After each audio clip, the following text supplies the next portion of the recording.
A esta hora te conectas a una sola radio. Este es el sistema de emisoras Onda Digital en Colombia.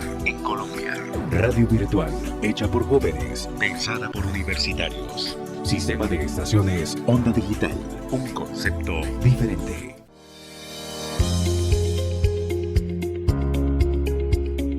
Hola, bienvenidos a En Todo Su Derecho, la serie podcast de la Facultad de Derecho de la Universidad Cooperativa de Colombia, Campus Medellín, donde conversamos con estudiantes y expertos sobre temas legales.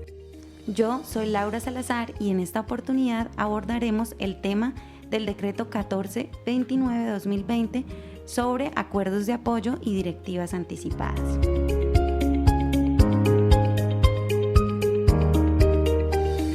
Tenemos como invitadas a dos personas muy especiales para nuestra facultad, la profesora Mónica Hernández y Paula Vélez. Les concedo el uso de la palabra, por favor, para que se presenten. Mi nombre es Mónica Hernández, soy la asesora del Centro de Conciliación del Consultorio Jurídico de la Facultad de Derecho y hoy estamos en esta serie de podcast para hablarles sobre los acuerdos de apoyo y las directivas anticipadas de acuerdo con la Ley 1996 del 2019 y conmigo me acompaña Paula Vélez, que es estudiante de la facultad y monitora que ha apoyado pues todo este tema de acuerdos de apoyo y directivas anticipadas y sobre el cual tiene formación. Cordial saludo para todos. Como dijo la doctora Mónica, mi nombre es Paula Vélez, soy estudiante de último semestre de Derecho de la Universidad Cooperativa de Colombia y pues hoy vengo a participar de este programa tan especial. Es un tema muy sensible y muy bonito también. Muchas gracias por la invitación. Bueno, muchas gracias por aceptar esta invitación y con el propósito de ampliar un poco, de contextualizar a quienes nos escuchan. Paula, recuérdanos por qué es tan sensible este tema. Bueno, es un tema, digamos, que tiene mucha capa social y que puede ser tratado interdisciplinariamente en la universidad, en el Centro de Conciliación. Es un tema que trata todo lo que tiene que ver con personas con discapacidad y la capacidad legal que les devuelve la Ley 1996 de 2019 y del uso de esa capacidad legal y de los apoyos y directivas anticipadas que la ley ha establecido como herramientas, entre otras herramientas que nos trae la ley para apoyar a las personas en la toma de decisiones. Muchas gracias, Paula. Profe Mónica, qué interesante sería contarle a la audiencia cuál es ese nuevo paradigma o con qué rompe la Ley 1996 del 2019. Bueno, la Ley 1996 del 2019 es una ley muy importante en Colombia y sobre todo pues a nivel internacional, porque Colombia fue el segundo país de Latinoamérica en eliminar la incapacidad de las personas con discapacidad. De acuerdo pues con nuestra legislación civil, habían personas que no tenían capacidad jurídica, en el entendido de que no podían realizar ningún acto jurídico o ningún negocio jurídico y para ello tenían que ser declaradas interdictas a través de un proceso judicial. Esa interdicción lo que hacía era sustituir la voluntad y la toma de decisión de esas personas. La Ley 1996, en cumplimiento del artículo 12 de la Convención, establece un pleno reconocimiento de capacidad jurídica a todas las personas con discapacidad, modificando ese artículo 1504 del Código Civil y reconociendo entonces que todas las personas con discapacidad tienen plena capacidad jurídica y que para el ejercicio pleno de esa capacidad jurídica el Estado debe implementar un sistema de apoyos para la toma de decisiones. Entonces se eliminó la figura del curador y se cambia por un sistema de apoyos que va a respetar siempre la voluntad y preferencia de las personas con discapacidad. Qué interesante, es justamente el decreto 1429 al que hacíamos referencia al inicio del episodio del año 2020, que reglamenta esos acuerdos de apoyo y esas directivas anticipadas de las que la profesora Mónica nos ha comentado. sería muy interesante establecer cuáles son las obligaciones que tienen los conciliadores y los notarios en este punto para formalizar esa voluntad que antes había sido sustituida. Bueno, el decreto 1429 reglamenta entonces los acuerdos de apoyo y las directivas anticipadas, que son dos de los mecanismos de formalización de apoyos que nos trae la ley 1996 para esa toma de decisiones de las personas con discapacidad cuando van a realizar actos jurídicos, sobre todo que tengan efectos contra terceros. O sea, aquí sí hablamos de apoyos formales. Esos acuerdos de apoyo y esas directivas anticipadas son competencia de los centros de conciliación privados, públicos y de los centros de conciliación de consultorio jurídico y de las notarías. Y entre las obligaciones que tiene el centro de conciliador y el conciliación y el centro de conciliación y el conciliador, primero el centro de conciliación debe garantizar que ese conciliador que va a realizar la audiencia de acuerdo de apoyo de directiva anticipado tenga conocimiento y manejo de la ley 1996 y de todo el tema de derechos de las personas con discapacidad. Que ese conciliador, además de tener todo ese conocimiento, debe darle la información a la persona con discapacidad sobre el acto que va a realizar o los acuerdos de apoyo. Y tanto el centro de conciliación como el conciliador deben realizar todos los ajustes razonables que sean necesarios para que esa persona con discapacidad comprenda el acto jurídico y las consecuencias de ese acto jurídico que va a realizar. Pero antes que nada, antes de la audiencia, el conciliador tendrá que entrevistarse. Tanto el conciliador como el notario tienen que entrevistarse de manera privada con la persona con discapacidad, de tal manera que él pueda verificar que la persona comprende el acto jurídico, las consecuencias y además que no haya conflicto de intereses o influencia indebida entre la persona titular del acto jurídico, que es la persona con discapacidad, y las personas que van a servir de apoyo.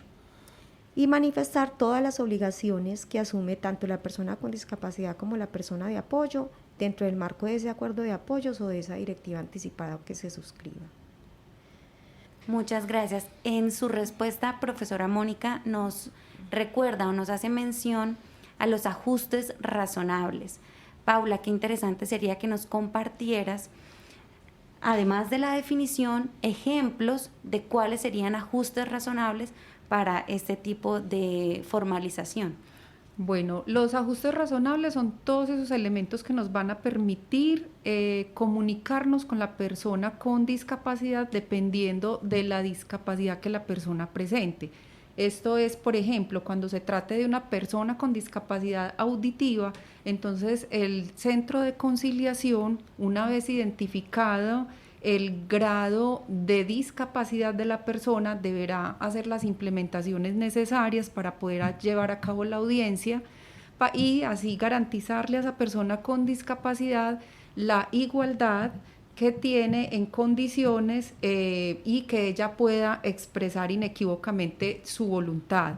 Entonces, ¿de qué manera se adaptan esos ajustes razonables? Por ejemplo, cuando se trata de la persona con discapacidad auditiva, entonces podremos acudir al centro de monitoreo, a un intérprete de lengua de señas, ojalá jurídico, para que pues, le interprete a la persona con discapacidad todo lo que se está hablando en la reunión.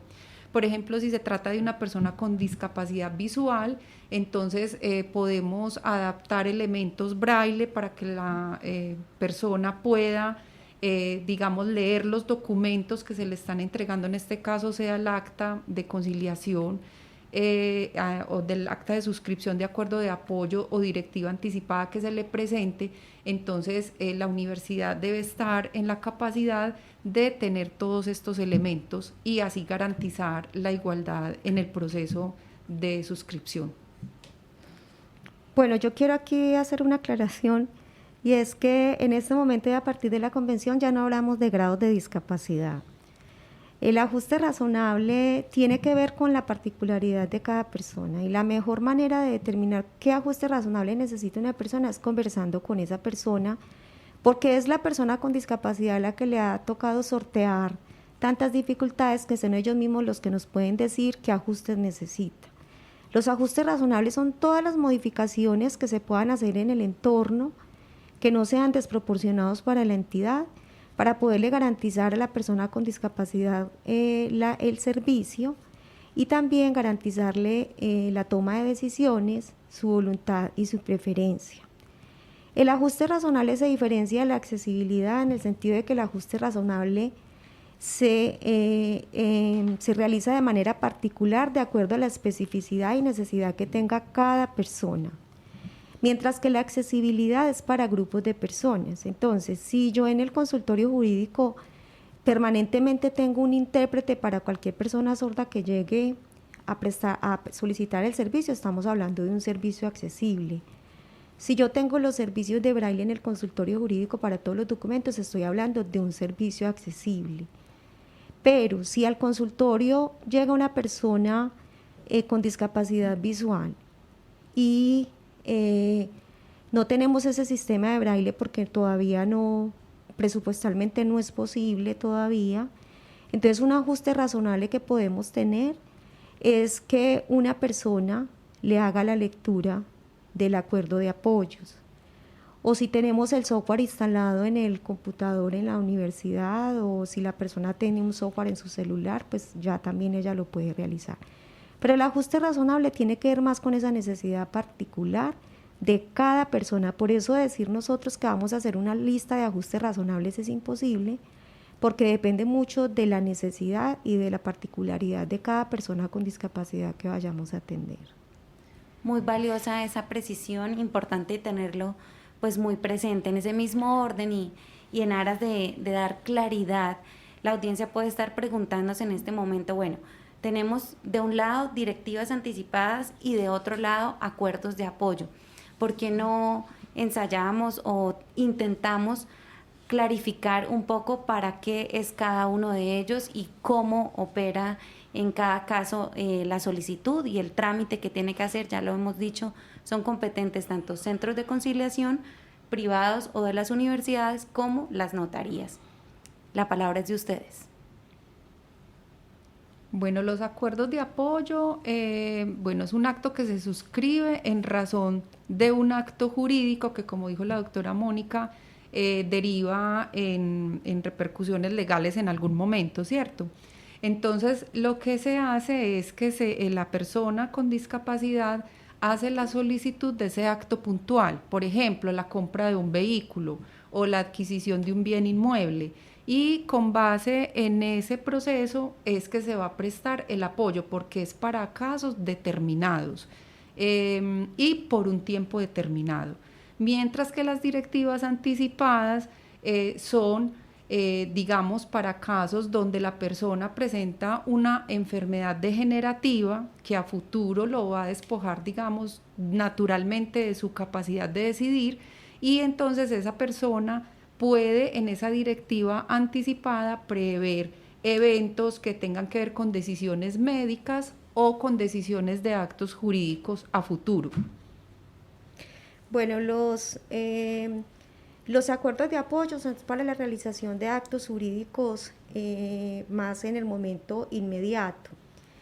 Pero no, hay que aclarar algo, y es que no es obligatorio que para que las personas con discapacidad realicen actos jurídicos siempre tengan que tener apoyos o celebrar acuerdos de apoyo o directivas anticipadas, porque la ley 1996 establece que se presume la capacidad jurídica de esas personas, y esa presunción implica que la persona con discapacidad puede realizar actos jurídicos con o sin apoyos.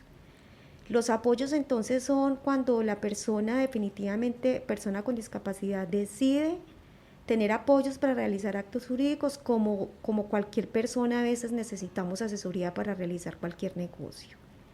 Entonces los apoyos, como lo decía Paula, es para actos específicos y determinados, y puede ser nombrarse una persona o varias personas. Los apoyos tienen un límite en el tiempo, y es que máximo pueden celebrarse por 5 años. Las directivas anticipadas, como su nombre lo dice, es una manera de que la persona pueda tomar o establecer la voluntad anticipada dentro de un documento.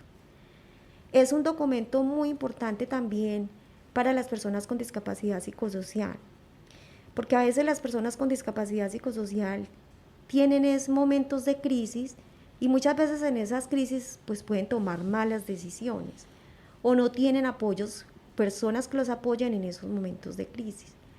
La persona con discapacidad psicosocial en esa directiva puede establecer entonces anticipadamente cuál es su voluntad y cuáles son los apoyos que tendría en el momento que presente alguna crisis y lo puede establecer dentro de esa directiva anticipada. Que si el acuerdo de apoyos o la directiva se hace en un centro de conciliación, será a través de un acta de suscripción de acuerdo de apoyo o un acta de suscripción de directiva anticipada. Si se realiza ante una notaría, todos los dos documentos se tienen que realizar en escritura pública. Entonces el acuerdo de apoyos tiene un límite en el tiempo, la directiva no, porque pues es una voluntad anticipada que es hacia futuro y que no se sabe finalmente qué va a pasar en ese futuro, pero sí es un documento muy importante para aquellas personas que puedan tener momentos en que no puedan tomar decisiones o, como decía Paula, algunas condiciones degenerativas que le impiden la toma de decisiones a las personas en el futuro, entonces se pueden anticipar como una planeación de su futuro y de qué va a pasar con sus actos jurídicos y quiénes van a ser las personas que los van a apoyar. Frente al trámite, las directivas anticipadas, tanto la directiva como el acuerdo de apoyos, se presenta una solicitud ante el notario o ante el centro de conciliación. Esa solicitud debe tener la identificación de la persona con discapacidad, su teléfono, dirección, la forma en que ella prefiere que se le comunique o se le notifique. Debe tener identificados los nombres de las personas que van a servir de apoyo también con su número de identidad, dirección y teléfono, y la forma también como prefieren ellos que se les comunique, se les cite. Y debe tener específicos cada uno de los actos jurídicos para los cuales se requiere el acuerdo de apoyos. Por ejemplo, si es sobre bienes inmuebles, pues hay que tener la identificación mínima como es la matrícula inmobiliaria de ese bien inmueble. Entonces hay que tener una especificidad de esos actos jurídicos, porque aquí el apoyo, como su nombre lo dice, va a facilitar y acompañar que la persona con discapacidad pueda tomar decisiones. No como pasaba anteriormente en el proceso de interdicción, donde se le nombraba un curador que suplantaba la voluntad totalmente de la persona con discapacidad y no tenía ninguna labor específica, sino que simplemente suplantaba ya la voluntad de la persona en todos los actos, tanto jurídicos como de su vida, de las esferas de su vida personal. Con esa solicitud ya dirigida al centro de conciliación o a la notaría, incluso es importante informar que muchas de esas solicitudes, pues las mismas entidades tienen los formatos, entonces pueden acudir a estas entidades, a los centros y a las notarías y solicitar el formato de solicitud para que no se les complejice mucho pues como la solicitud, y ya en el centro de conciliación se procede a hacer el reparto, a nombrar el conciliador y a citar a las partes para la audiencia simplemente. Y el notario pues citará también a las partes primero a la entrevista con la persona con discapacidad, lo mismo el centro de conciliación, y posteriormente, o puede ser el mismo día, a la audiencia para suscribir el acuerdo o la directiva anticipada. Muchas gracias, profesora Mónica. Ya lo decíamos al inicio de este episodio que es un cambio bastante radical de paradigma en la capacidad legal para todas las personas. Esto sin duda tendrá sus barreras en el entendimiento que se pueda hacer y en el trámite que se pueda dar. Yo quisiera, a partir de la experiencia tan valiosa de cada uno de ustedes dentro de sus roles profesionales, ¿cuáles han sido, y repitiendo un poco, las barreras que estas personas han encontrado para hacer real y efectivo estos contenidos que están en la ley? Bueno, la primera barrera que desafortunadamente con la que se están encontrando ahora las personas es que están acudiendo a algunos centros de conciliación y notarías y se les niega el servicio, ¿sí? Aduciendo pues que la notaría o el centro no están preparados para ello, y es una situación a la cual incluso la Corte Constitucional hizo ya un llamado de atención a las notarías porque no estaban prestando este servicio, porque este servicio entró en vigencia tanto en centros de conciliación como en notarías a partir del 26 de agosto del 2020. Y el Ministerio de Justicia pues hizo la respectiva capacitación a los conciliadores y notarios del país, por lo que en este momento ninguna entidad puede negar ese servicio.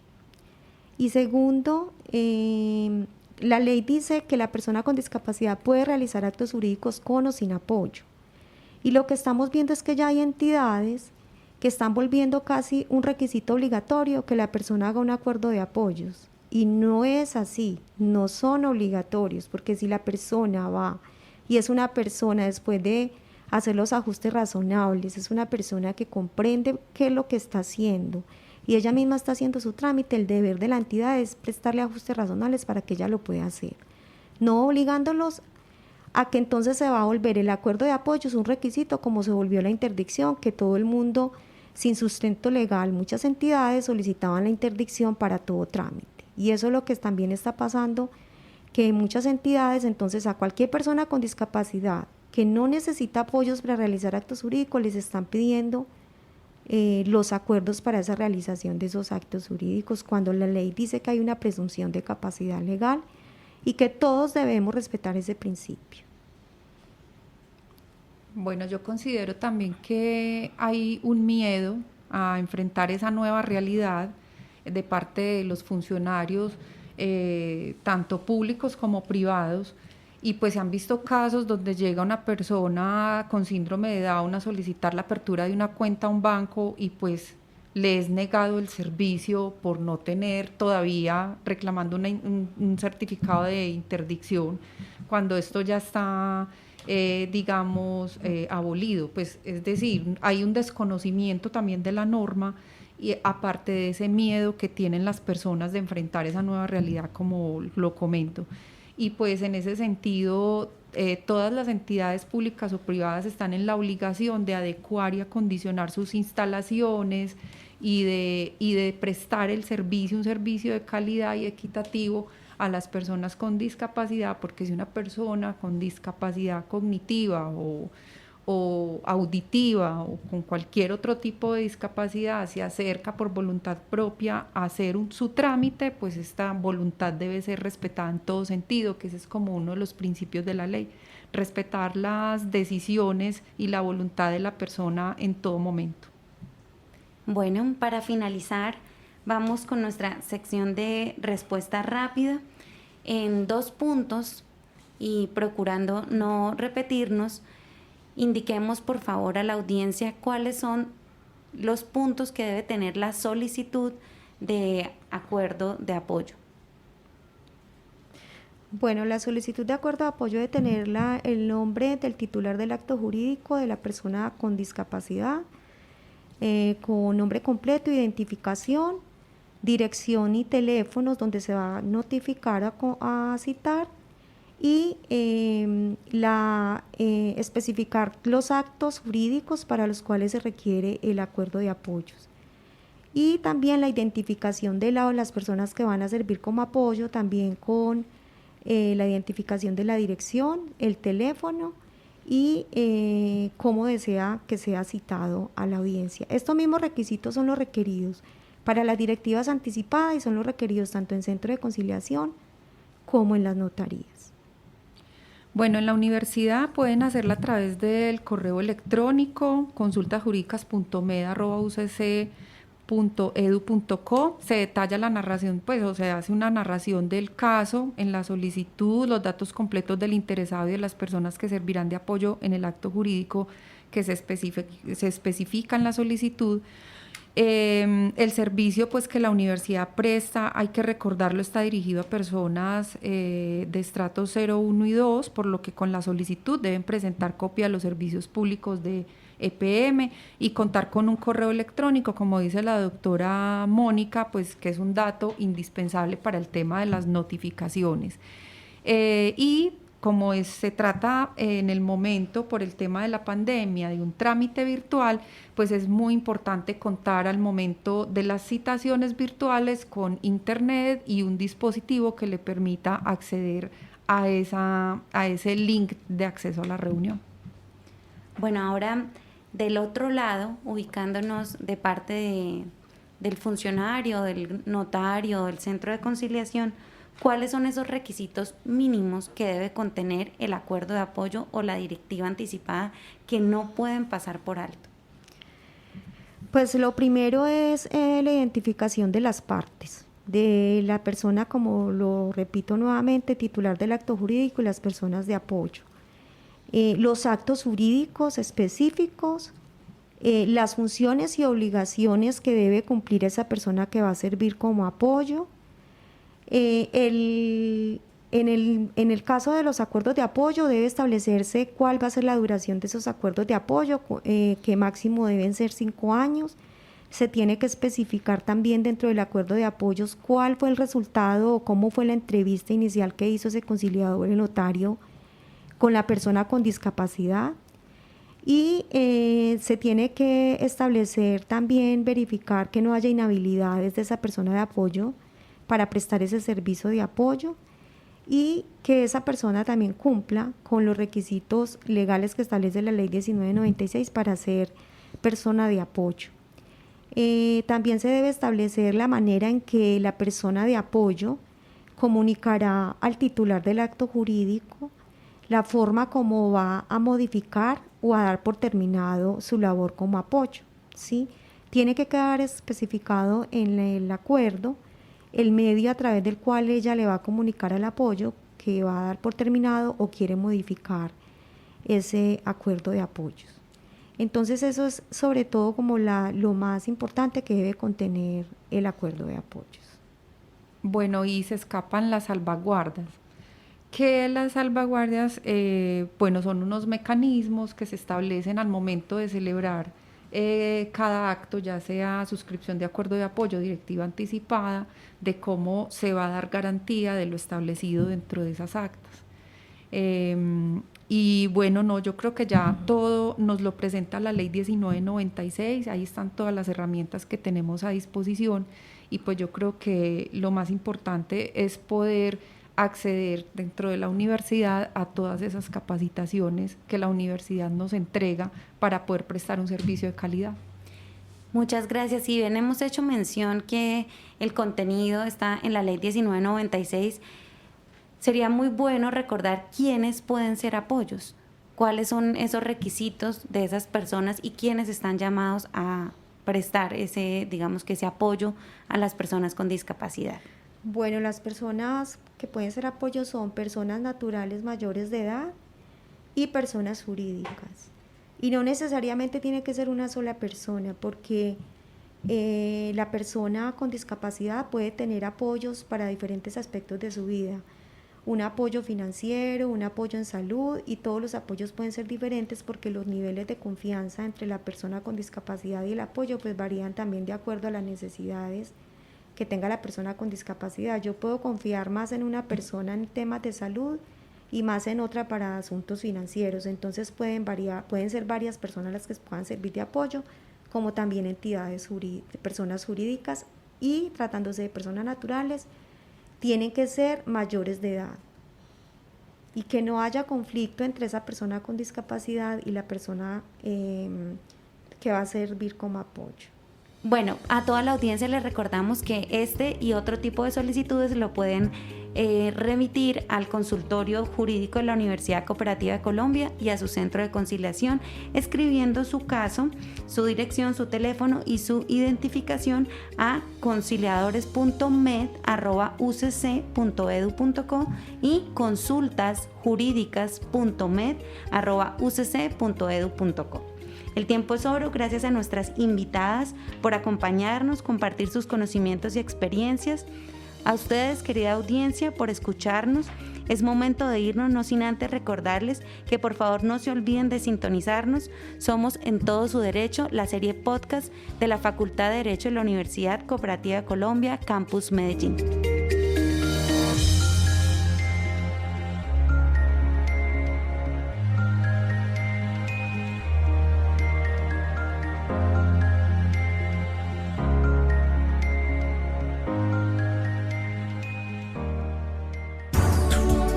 A esta hora te conectas a una sola radio.